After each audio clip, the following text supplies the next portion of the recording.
Okay, good morning, folks, and welcome to another round of Coffee and Questions. And today we're going to talk about how you can make your own insecticide, one that's incredibly potent, works real well, and will wipe out colonies of ants and roaches and things like that. And I had a friend of mine who lives up the hill from me, kind of a little rural. He's got like a ranch, and he's got all these colonies of ants, and he's got bugs around, and he keeps going down to Lowe's and these places and buying these commercial insecticides. He goes, but he keeps buying them. Nothing's really working that effective, he felt. And I said, I got an old-time remedy. You know, my dad used to do it when I was growing up because they didn't have Lowe's, Home Depot, Super Walmart, and these places that you could go in and buy insecticides. I said, so let me show you a little trick. Let me know how it works. So a couple days later, he said, wow. He goes, this works incredibly well. He goes, and you're right. I have to keep it away from his own pets, children, and all of that because it's kind of like a little lethal concoction, and you don't want them getting into it.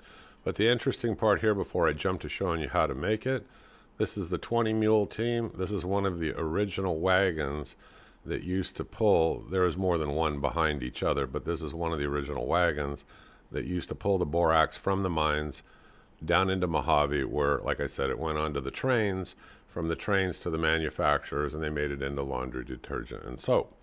So I got a little interesting plaque to show you, and then we'll jump right into the how-to. This won't be a long video. It's meant to be your quick tip of the day. Hang on just a sec. Let me change the picture. Okay, right here I'm showing you what's an actual sign. It's a plaque that's out there in the Mojave Desert somewhere, and it simply tells you this is where the name of that laundry detergent actually stemmed from also.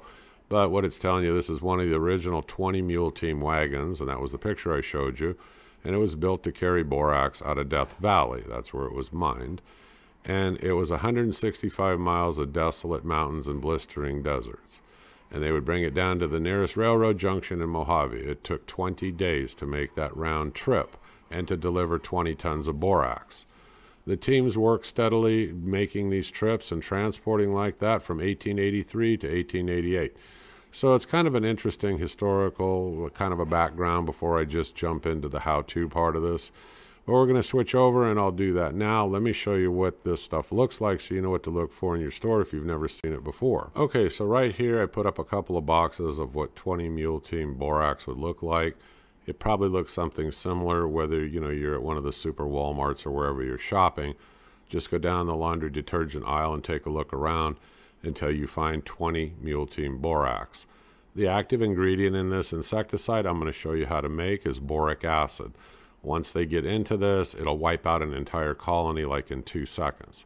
There's a word of caution before I show you how to make this. Keep it away from your pets or any animals that you value, and keep it away from children because it's lethal. But I'll show you how to do this. It's an old-time trick, and here we go. All you do is take a small container, like a lid off of a jar or something that's very shallow. It could even be a paper plate or something. And you put this borax in there. Now, the next thing you're going to do is you're going to sprinkle sugar over the top of it. Yep, good old sugar. That's all you need. You got it in the cupboard anyway, I'm sure. So the only thing you're really going to need is that borax, or the 20 mule team, like I keep saying. That's the brand. So, and then you just sprinkle sugar over it. That's all you got to do. Now, you might have to replenish that sugar from time to time as these bugs start eating it and stuff, because they're not going to immediately just go to the borax. But they love the sugar attracts them, and it will wipe them out in nothing flat. So there you go. It's that easy. Just a shallow lid, put it on there, and keep that sugar sprinkled over the top of it, and let them eat away at it, and your bug problem will be gone.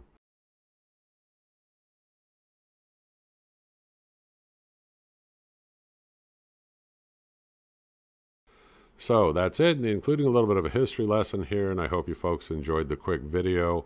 Wasn't meant to be long. I was talking to him about it, and I thought, hey, it would be a good idea to make a quick video, share this with everybody, because if you're having a similar problem, and some of these, commercial bug sprays that you get from the big box aren't working, and not all of them do, this is a trick that you can try. It's very effective, but like I said, it can also be dangerous. So, use it with caution and keep an eye on those plates, keep the sugar on there, and you should be bug-free. I'm the Home Handyman. I hope you folks enjoyed this quick tip. I'll see you on the next video. I hope you click subscribe and keep following me. Thank you very much. Bye-bye.